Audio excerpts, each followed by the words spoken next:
Hello मेरे प्यारे साथियों, स्वागत है आपका। हम पढ़ा रहे थे आपको, जो चैप्टर हम आपको पढ़ा रहे थे वो चैप्टर का नाम हमारा है वित्तीय संस्थाएं। क्या नाम है? वित्तीय संस्थाएं। और इसमें हम लोग एक से लेकर के वित्तीय संस्थाएं, इकोनॉमी का हमने चैप्टर 2026 के लिए उठाया है। एक से लेकर के 15 तक के क्वेश्चन का डिस्कस कर लिया था। 16वां प्रश्न से लेकर के आज पूरे चैप्टर खत्म हो गए। दिल थाम के बैठ जाइए, एक एक प्रश्न का जवाब दीजिए, एनालाइज कीजिए कि कितने आप सही है, कितने गलत है, कितनी तैयारी आपकी हो रही है। राष्ट्रीय वित्तीय बाजार, देखो राष्ट्रीय वित्तीय बाजार के महत्वपूर्ण अंग क्या है?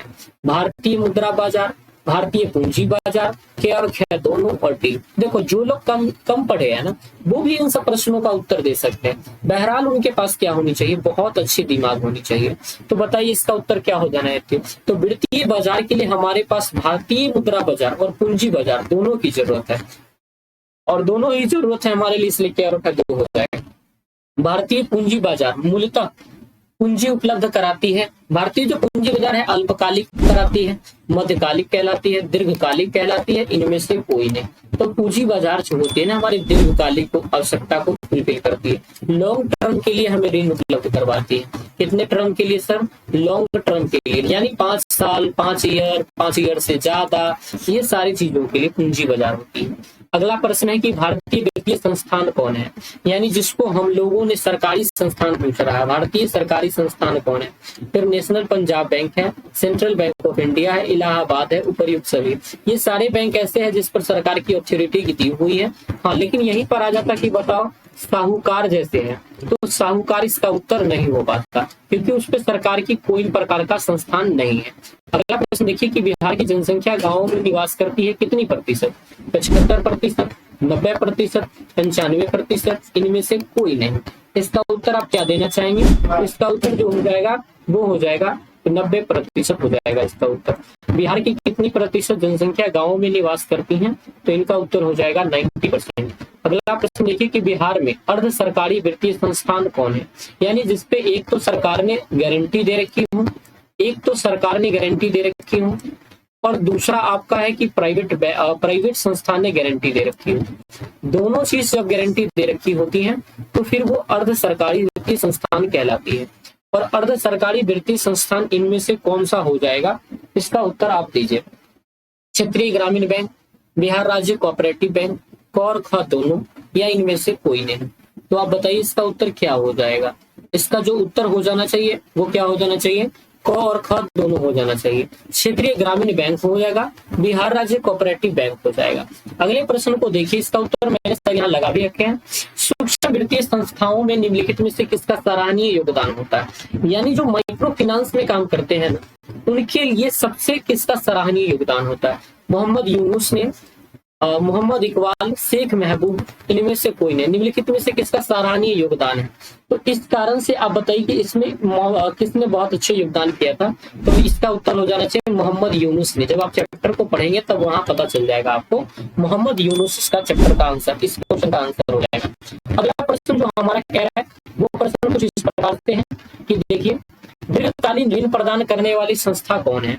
तो दीर्घकालीन ऋण हमें प्रदान करती है कौन सी चीज? क्या कृषि महाजन करते हैं? महाजन वगैरह की फेर में मत रहिए आपने। दीर्घकालीन ऋण जो हमें प्रदान करेंगे वो कोई और नहीं, भूमि विकास बैंक कर सकती है। प्राथमिक कृषि साख समिति वगैरह भी नहीं होगा, भूमि विकास बैंक हो जाएगा, ऑप्शन बी। 22 के बाद 23, गैर संस्थागत वित्त प्रदान करने वाली सबसे लोकप्रिय साधक क्या है? यानी जो संस्थान नहीं भी है लेकिन फिर भी आपको दे रही है, वो हो जाएंगी महाजन। देखो यहाँ पे लिखा हो गैर संस्थागत, ये संस्थागत हो जाएंगी, ये संस्थागत, गैर संस्थागत महाजन से सबसे लोग ज्यादा वित्त प्रदान करते हैं। अगला है सहकारी प्रांतीय सरकारों का हस्तांतरण विषय कब बनी? सरकारी प्रांतीय सरकारों का हस्तांतरण विषय कब बन गया था? 1919 को बन गया था। कब बन गया था? 1919 को बन गया था। अगले प्रश्न को देखिए कि देश में अभी कार्यरत क्षेत्रीय ग्रामीण बैंकों की संख्या कितनी है? क्षेत्रीय ग्रामीण बैंकों की संख्या अभी हमारे पास 196 है। कितने हैं? 196। बहुत फास्टली में चल रहा हूँ, लेकिन थोड़ी सी आप कोऑपरेट कीजिए। वित्तीय सेवाओं की आवश्यकता किसे होती है? वित्तीय सेवा की आवश्यकता सरकार को, व्यक्ति को, व्यावसायिक संस्था को, या इनमें से सभी को होती है? तो आप इसका जो उत्तर दे पाएंगे ना सर, सरकार को, व्यक्ति को, व्यावसायिक संस्था को, इनमें से सभी, तो मुझे नहीं लगता इस क्वेश्चन का कोई आंसर गलत कर पाएगा। इसका उत्तर सभी हो जाएगा। हर व्यक्तियों को आवश्यकता होती है वित्तीय सेवा की। भूमि विकास बैंक का नाम पहले क्या था? भूमि विकास बैंक का नाम सबसे पहले क्या रखा गया था, बताओ। इसका नाम था भूमि बंधक बैंक। क्या नाम रखा गया था, भूमि बंधक बैंक, याद रखना। अगला प्रश्न हम चलते हैं 28 नंबर क्वेश्चन, नाबार्ड की स्थापना कब हुई। नाबार्ड की स्थापना कब हुई थी बताइए, नाबार्ड की स्थापना कब हुई बताइए। 1980, 1981, 1982, 1983। ऑप्शन नंबर सी 1982 हमारा राइट आंसर होगी। यही है नाबार्ड की स्थापना। मेरे प्यारे भाई अगला क्वेश्चन देखो क्या कह रहा है। 29 स्वयं सहायता समूह, जिससे अभी ग्रुप चलता है ना समूह, स्वयं सहायता समूह में लगभग कितने लोग होते हैं, इसका उत्तर बताइए। स्वयं सहायता समूह में लगभग कितने लोग होते हैं, इसका उत्तर आप क्या देंगे। स्वयं सहायता समूह में लगभग कितने लोग होते हैं, तो 19 से 20 लोग, 15 से 20 लोग, 20 से 25 लोग, 25 से 30 लोग। क्या उत्तर दे पाओगे मेरे भाई, तो सर 15 से 20 लोग होते हैं। स्वयं सहायता समूह में, सेल्फ हेल्प ग्रुप में 15 से 20 लोग होते हैं। उत्तर हमारा कितना हो जाएगा, बी ऑप्शन हो जाएगा। ए नहीं होगा, सी नहीं होगा, डी नहीं होगा। आइए मेरे प्यारे बच्चों 30 नंबर प्रश्न के ऊपर चलते हैं। मेरे भाई कम से कम कितने व्यक्ति मिलकर सहकारी समिति का गठन कर सकते हैं, अब बताओ इसका उत्तर क्या हो जाना। कम से कम कितने व्यक्ति मिलकर के, तो लगभग कम से कम आपको 10 तो चाहिए, कम से कम 10 चाहिए, उससे कम नहीं चलना सकता है। 31 भारत में कितने राष्ट्रीयकृत बैंक हैं, राष्ट्रीयकृत बैंक 16 है, 19 है, 21 से 24 है। तो आप इसका उत्तर देना पाएंगे ना, 19 होगा। इसका उत्तर क्या होगा, राष्ट्रीयकृत बैंकों की संख्या कितनी है, हमारे पास 19 है। देश की संगठित बैंकिंग प्रणाली के प्रकार कितने हैं, संगठित बैंकिंग प्रणाली हमारे पास 3 प्रकार की है। संगठित बैंकिंग प्रणाली कितने प्रकार की होती है, प्रणाली के प्रकार 3 है। अगला प्रश्न देखिए कि भारत में एक संगठित पूंजी बाजार कहाँ है, भारत में एक संगठित पूंजी बाजार कहाँ है।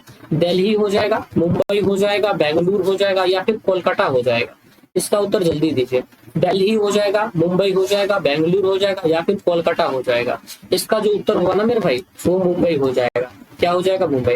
अब बताओ, आपको मैंने 15 से लेकर 33 तक के क्वेश्चन को एमसीक्यू बताया, आप कितने सही कर पाए हो और गलत कितने कर पाए हो, कमेंट करना मेरे भाई। चैनल को लाइक कर देना, सब्सक्राइब कर देना। बहुत धन्यवाद आपका होगा, भगवान आपका भला करे। Thank you.